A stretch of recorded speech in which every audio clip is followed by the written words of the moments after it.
My dear Bagginses and Buffins. Welcome back, everyone. We are talking about some news, kind of breaking news over the last couple of days. We found out that the Lord of the Rings and the Hobbit trilogy director, Peter Jackson, said he agreed to read the scripts for the Amazon's Rings of Power, but they never showed up. He got ghosted. So it turns out, as we all talked about way back in the day, that Peter Jackson should be brought on as a script reader or as just someone to help the writers feel comfortable when they are adapting such a massive anthology of stories that they're trying to do into Tolkien's world. Peter Jackson has already done something similar with the original trilogy and then the Hobbit trilogy. And so he both has a good hand on how to make minor changes that work better for the screen, and he also knows, a little bit of insight into the world of Tolkien. I mean, it was his life for so many years trying to make this thing happen. So he has some knowledge about the inner workings of the world of Tolkien. So the fact that he was ghosted is insane to me. I mean, it's one thing to not want to include him from the get-go and say, hey, we want to do our own thing. Sorry, but no thanks. We appreciate the offer, but we would rather just write our own stuff. But they reached out to him and they said, hey, would you be a script reader for us? And then he said, sure. And then they didn't do anything. Like, Yeah. what a weirdo. Like, why would they do that? It makes no sense to me.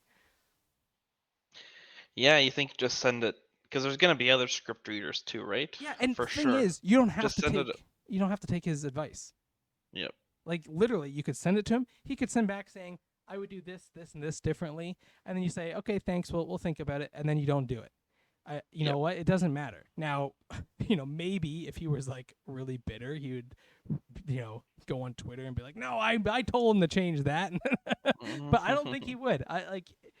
He's going to be watching, he says. He's not the sort of guy who wishes ill will. Filmmaking is hard enough. And if somebody makes a good film or TV show, that's something to celebrate. And the one thing he is looking forward to is being a neutral viewer of a Lord of the Rings project. And Sure. Yeah, he's been. He's never just gotten a chance to be the guy watching it. That's right. That's right. He has been the brains and the driving force behind both projects. Like, without him, nothing gets made. And I think we don't know all the inner workings of what happened, but there was clearly tons of issues on both sets, just in terms of trying to get the films off the ground, let alone actually complete the films and then edit them and all that stuff. So, we really do owe a lot to Peter Jackson for bringing Lord of the Rings to, truly into the public space, because before it was just book readers, people who watched those old animated films. It was a much smaller group, and it was a much harder entry point to the world that is the Lord of the Rings. So this is where things kind of get wrong. So the Insider article talks about how the estate was not involved in the making of the Jackson trilogy, which I thought it was. It at least had sold the rights to them, but I guess it wasn't involved in any decisions being made. And it's thought that maybe that there was some criticism directed at Peter Jackson's interpretation by Christopher Tolkien. So an article from all the way back in 2012, this is not new, has Christopher Tolkien hating on Peter Jackson's trilogy and the Hobbit trilogy. Well, at that time, the Hobbit, the first film, had just come out. So he hadn't hated on them yet, but I'm sure he would, based on all the changes they made in that one compared to the Lord of the Rings. So I can only imagine what he would think about the Hobbit trilogy. I truly believe that Peter Jackson made these things better, but there was. I'm not the only person involved in this world. Everyone has their own interpretation. Even Christopher Tolkien is entitled to their own. I don't understand why he is so angry. So we can look here. He is just really critical of the storytelling medium of film and how it how The it handles. the comment section are very supportive of Tolkien, Christopher Tolkien, it seems. Though, like Yeah, Diana, I have to agree. I'm afraid with Chad and Tolkien, not to dismiss your view, Aiden, but as an adult watching the films after reading the books as a young adult, I found them lacking the depth of the books. I realized that the books and movies were a continuous experience for you, so could see them via perhaps a broader perspective. I'm afraid that the Lord of the Rings novels were also lost during the watered down, poor imitation Harry Potter era. I think I would recommend to newbies to see the movies when first, then revel in the books, unless, like me, you prefer creating your own images. yeah. No, So maybe people who read the books first don't like the movies. I don't know. maybe, but not all of them. A lot of them, right now, a lot of these YouTubers that are book fans first praise Peter Jackson. So it's not every book Right. fan. I personally got into. I was too young to take on the Lord of the Rings books when Yep. these movies came out. So these movies were how I got into Tolkien. And then I went back and read the books, and I think the films tell a better story. It is not the exact same story, sure, but I think it hits a lot of the main beats, and there are some beats that I still like some beats of the books that are not in the movies, but I think the movies do a better job at telling the beats that they do touch on. And so I to me the Tolkien estate owes a great deal to Peter Jackson, even if they're not huge fans of the films. And I think that's something that the estate chooses to ignore, and something that I think if they're going to be critical, they should at least be honest and say, "Look, I wasn't a big fan, but I understand that this is a gateway for many people that become Lord of the Rings fans." So Hmm. now he touches on this here. Christopher touches on this that filmmaking, it's a different storytelling medium, and there is a certain method that you kind of have to use in order to tell that story, and that's just the novels are almost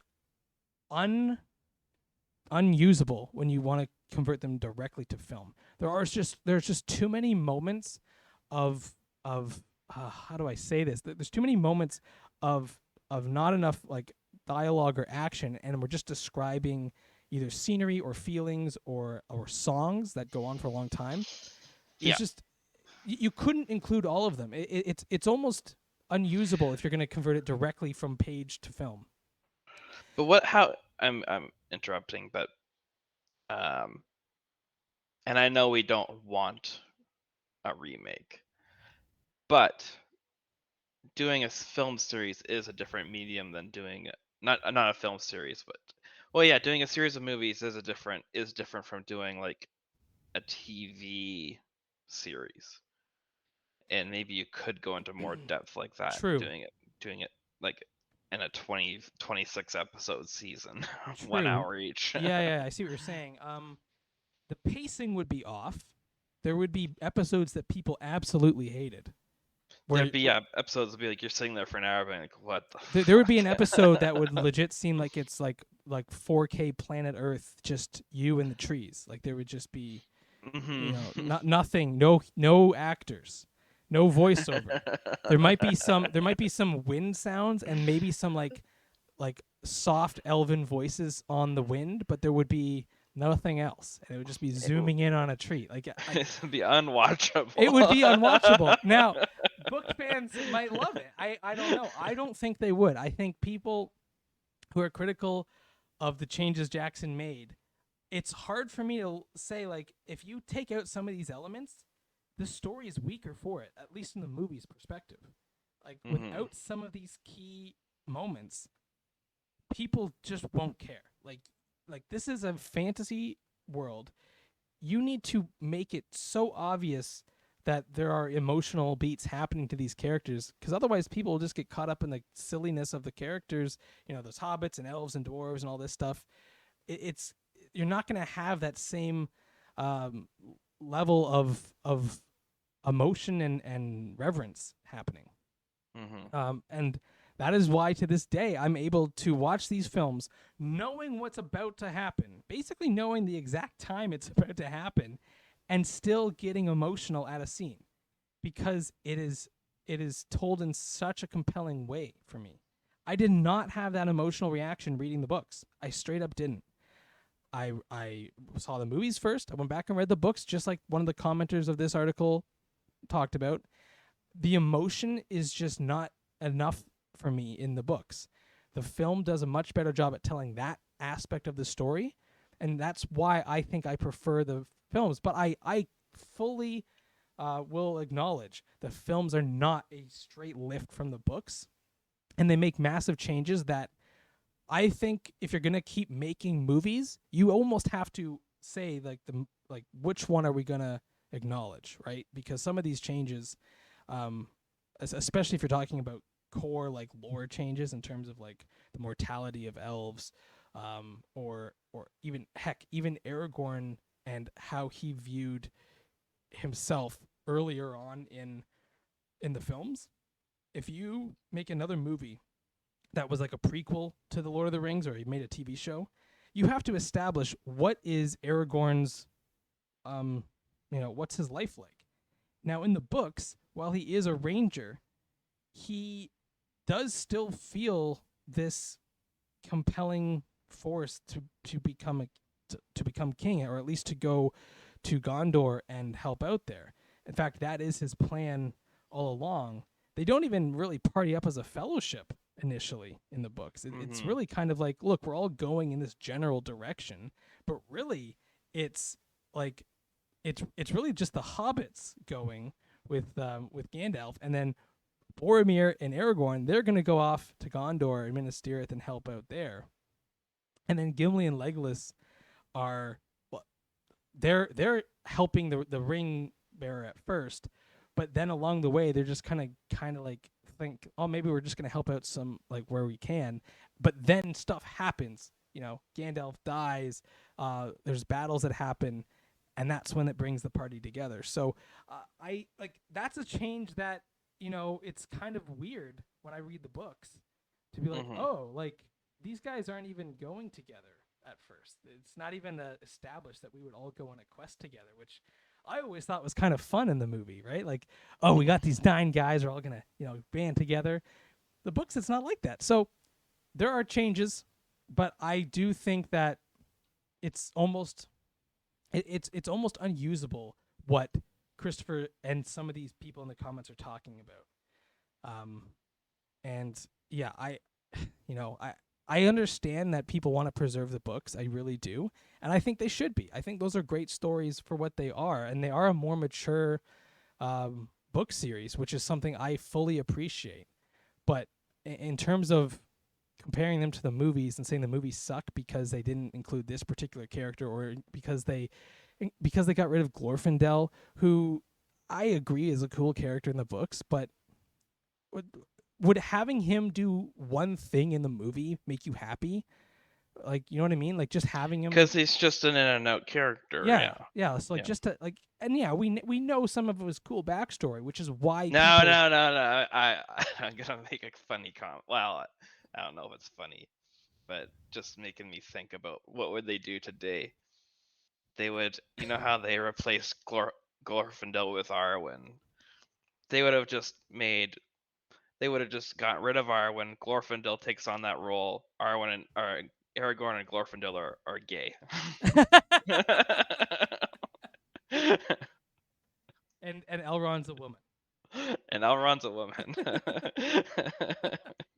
We should write a movie together. Okay, about sums it up here. Let us know in the comments down below what you guys thought. I know this is going to be a bit of a heated one. But yeah, let us know. Remember to like, comment, and subscribe, and we will see you guys on the next one. I regret to announce this is the end. I bid you all a very fond farewell.